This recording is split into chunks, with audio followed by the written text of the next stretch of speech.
10월 28일 월요일. 내려놓아야 할 짐들.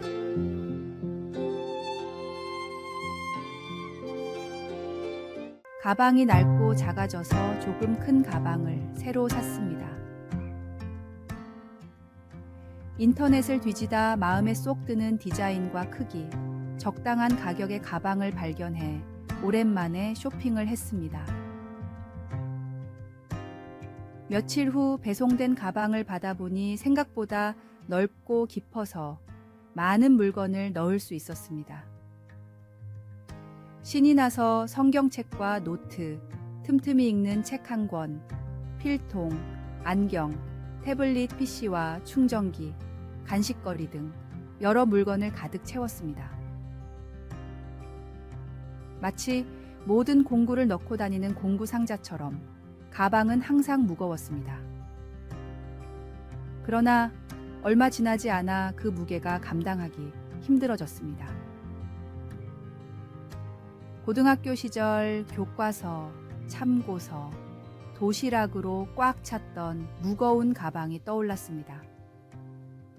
하지만 가방이 비어 있는 것보다 가득 채워졌을 때 모양이 좋아 보여서 계속해서 물건을 채웠습니다. 그런데 문득 이 많은 물건 중 꼭 필요한 것이 얼마나 될까 생각해 보았습니다. 가방을 위한 것이 아니라 가방에 끌려다니는 느낌이었습니다. 우리가 인생에서 지고 가는 무거운 짐도 어쩌면 불필요한 것들로 채워져 있을 수 있다는 생각이 들었습니다.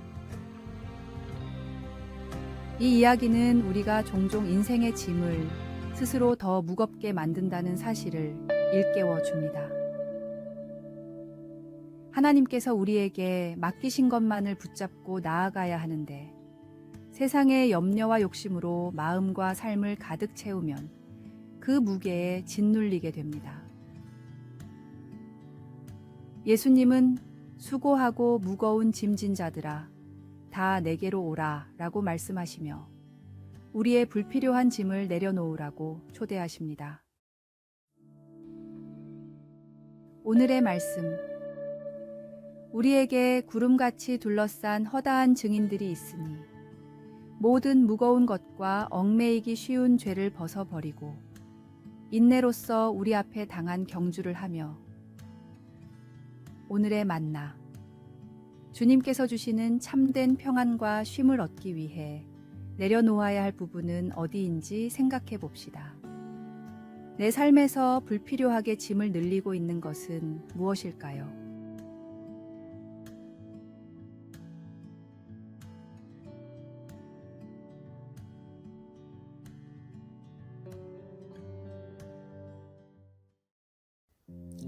(10월 29일) 화요일.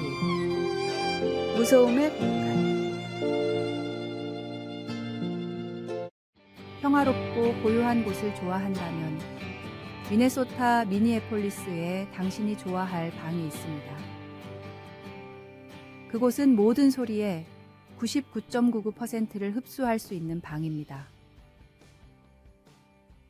오필드 연구소의 세계적으로 유명한 이 울림이 없는 무반향실은 지구상에서 가장 조용한 곳으로 불립니다. 이 무소음의 공간을 경험하고 싶은 사람들은 소리가 없음으로써 생기는 방향 감각 상실을 피하기 위해 자리에 앉아 있어야 하는데 지금까지 이 방에서 45분 이상을 보낸 사람이 없다고 합니다. 세상에 그 정도로 고요함이 필요한 사람은 거의 없지만 우리는 시끄럽고 분주한 이 세상에서 어느 정도 고요함을 갈망할 때가 있습니다. 우리가 보는 뉴스나 자주 접하는 소셜미디어조차도 우리의 관심을 끌기 위해 요란한 소음을 만들어냅니다. 그중 부정적인 감정을 불러일으키는 말이나 이미지로 가득한 것들이 아주 많은데 우리가 그것에 빠져들게 되면 하나님의 목소리는 들리지 않게 됩니다.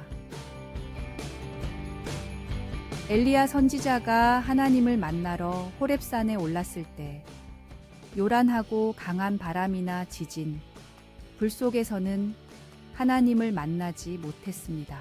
엘리야는 세미한 소리를 듣고서야 자신의 얼굴을 가리고 위험을 무릅쓰고 불에서 나가 만군의 하나님 여호와를 만날 수 있었습니다. 당신의 영혼은 고요함을 갈망하고 있을지도 모르지만 어쩌면 그보다 하나님의 목소리를 듣기를 더 갈망하고 있을지도 모릅니다. 삶 속에서 무소음의 공간을 찾아 하나님의 세미한 소리를 결코 놓치지 않도록 하십시오. 오늘의 말씀. 또 지진 후에 불이 있으나 불 가운데에도 여호와께서 계시지 아니하더니 불 후에 세미한 소리가 있는지라. 오늘의 만나. 사랑의 하나님 아버지, 저의 마음과 생각을 잠잠케 하셔서 오늘 주님을 만날 수 있도록 준비시켜 주소서.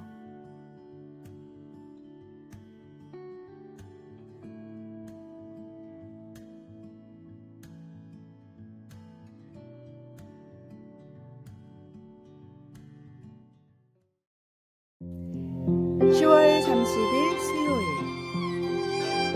도깨비 바늘. 가을의 밭에 가면 가난한 친정에 가는 것보다 낫다는 속담이 있습니다. 이 말은 가을이 되면 온갖 곡식과 열매가 풍성하게 익어가는 들판과 산의 넉넉함을 표현합니다. 다람쥐뿐만 아니라 사람들도 가을의 풍요로움에서 기쁨을 느끼지요. 그런데 가을 산이나 들을 걷다 보면 자주 겪는 일이 하나 있습니다. 바로 옷에 도깨비 바늘이 달라붙는 것입니다. 도깨비 바늘은 국화과 식물로 끝이 삼지창처럼 갈라진 씨앗에 있는 가시가 옷에 단단히 붙어 떨어지지 않지요. 씨앗이 어떻게든 퍼지려는 그 필사적인 모습은 참 인상적입니다. 옷에 붙은 도깨비 바늘을 떼어내면서 문득 부끄러움이 밀려왔습니다. 우리도 복음을 전할 때 이 정도로 간절한가? 하나님의 말씀을 전하려는 우리의 열정이 도깨비 바늘처럼 끈질기고 집요한가? 그 생각이 마음에 깊이 파고들었습니다. 우리가 복음을 전할 때 도깨비 바늘처럼 쉽게 떨어지지 않고 끝까지 붙잡고 있는 열정이 있는지 돌아보는 가을이 되었으면 합니다. 오늘의 말씀. 내가 복음을 전할지라도 자랑할 것이 없음은 내가 부득불할 일임이라. 만일 복음을 전하지 아니하면 내게 화가 있을 것이로다. 오늘의 만나. 하나님께서 주신 말씀을 전하기 위해 우리는 어떠한 상황에서도 인내하며 끈질기게 전파해야 합니다.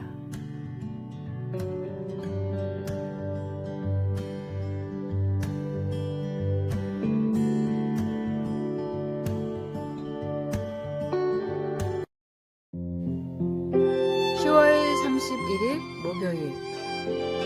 오늘의 충실하는 삶.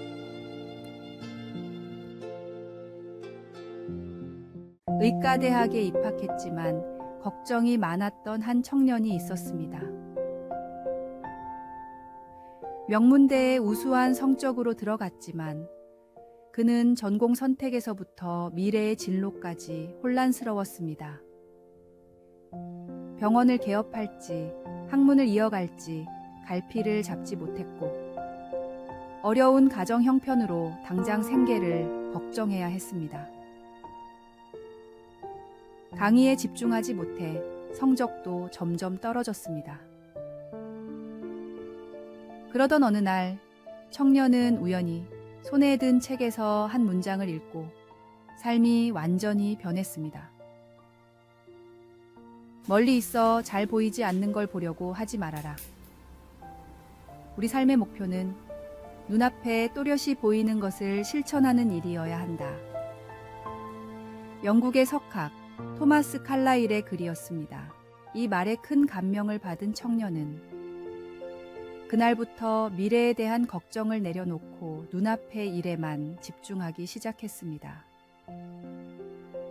결국 그는 현대의학의 아버지로 불리며 존스 홉킨스 의대를 세우고 영국 기사 자귀까지 받은 윌리엄 오슬러가 되었습니다. 아직 오지 않은 미래를 염려한다고 해서 달라지는 것은 없습니다. 우리의 삶을 아시고 이끄시는 하나님을 신뢰하십시오. 하나님께서는 우리의 모든 필요를 아시며 그분의 때에 가장 선한 길로 인도하십니다. 오늘 해야 할 일을 성실히 감당하며 미래는 하나님의 손에 맡기십시오. 오늘의 말씀, 너의 행사를 여호와께 맡기라. 그리하면 네가 경영하는 것이 이루어지리라. 오늘의 만나, 미래에 대한 불안은 누구에게나 있지만 그것에 휘둘리지 말고 지금 해야 할 일에 충실할 때 하나님께서 우리의 길을 예비하신다는 사실을 기억해야 합니다. 하나님은 우리의 삶을 선한 길로 인도하시는 신실한 분이십니다.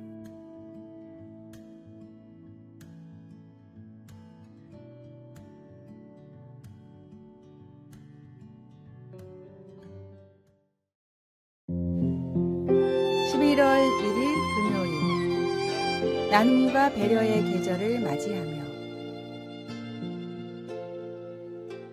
주차된 자동차 위에 낙엽이 우수수 떨어졌습니다. 이파리들이 그토록 많았던가 싶어 고개를 들어 나무를 바라보니 아직도 나무에는 많은 잎사귀들이 남아 있습니다. 떨어진 이파리들만큼이나 가지에 남아있는 잎사귀들이 바람에 흔들리는 모습은 가을의 깊어감을 알게 합니다. 가만히 생각해보면 나무의 잎사귀들은 빽빽하게 들어차 있는 듯하지만 사실 그들은 서로를 배려하며 자라납니다. 모든 잎이 고루 햇빛을 받을 수 있도록 각자의 자리에서 자신을 조금씩 양보하며 함께 살아가는 것이지요. 이는 자연 속에 숨겨진 깊은 신비이자 우리가 본받아야 할 귀한 지혜입니다. 서로가 서로를 배려하며 커다란 나무를 이루듯 우리도 이 땅에서 나누고 베풀며 더 나은 공동체를 만들어가는 부름을 받았습니다. 11월은 감사와 나눔의 달입니다. 한 해를 마무리하며 많은 것들을 돌아보게 되는 시간이지요. 나무 잎이 서로를 위해 자리를 내어주고 햇살을 나누는 것처럼 우리도 서로의 삶에 따뜻한 빛이 되어주는 시간이 되었으면 합니다. 이웃과의 작은 나눔, 서로를 향한 배려의 마음이 모일 때 우리는 더 풍성하고 따뜻한 공동체를 만들어 갈 수 있습니다. 낙엽이 쌓이는 길 위를 걸으며 우리 주변을 돌아보고 서로를 위한 나눔과 배려의 마음을 새롭게 다짐해 보는 시간이 되었으면 좋겠습니다. 주님의 사랑으로 우리의 손길이 닿는 곳마다 따뜻함이 가득하길 소망합니다. 오늘의 말씀, 아무 일에든지 다툼이나 허영으로 하지 말고 오직 겸손한 마음으로 각각 자기보다 남을 낮게 여기고 각각 자기 일을 돌볼 뿐더러 또한 각각 다른 사람들의 일을 돌보아 나의 기쁨을 충만하게 하라. 오늘의 만나, 우리가 나누는 선행은 새로운 열매를 맺고 따뜻한 온기가 되어 다시 돌아올 것을 믿으며 사랑의 11월을 시작하시기 바랍니다.